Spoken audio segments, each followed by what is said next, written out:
Malachi 3, verse 6. I am the Lord, and I do not change. That is why you, descendants of Jacob, are not already destroyed. Malachi 3, 6.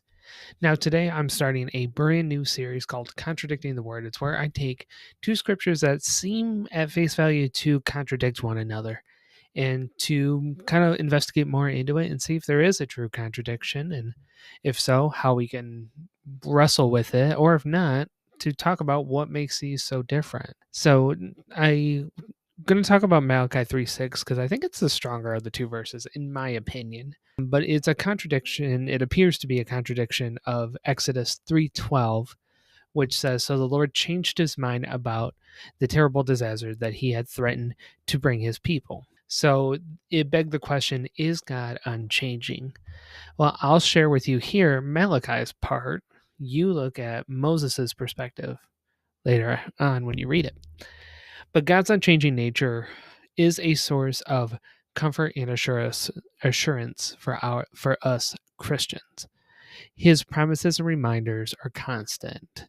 The immutability of God is the key to understanding his faith and his reliability. For Malachi's audience, they would have connected to the covenant relationship between God and the people of Israel. Jacob was the patriarch from whom the 12 tribes of Israel came from. It's a reminder to Malachi's audience about their identity as God's chosen people and the responsibilities that come with it. Throughout history, the Israelites faced many threats and many challenges, yet they were safe due to God's grace. So Malachi talked about God's unchanging power. Moses talks about God's unchanging grace. So kind of leads to where I head, but I encourage you to go read this blog. I think it's a really good one. We're just going to do a quick 2-part series on it, and then I'm going to pick more of it back up in 2026. I think like middle of February. Sorry about that. But in about middle of 2026, I'll pick it back up and we'll do an extra probably 4 or 5 parts. But yeah, I really think this will be fun. The next one is on looking at the differences between Genesis 22:1 and James 1:13. So get ready for that. That'll come out next Saturday, a week from today.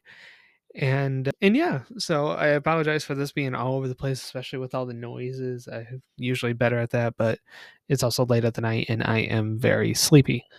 So we're gonna power through, we're gonna thrive, and we are going to continue onward. So as always, if you're on TikTok, use the link in my bio to read today's blog.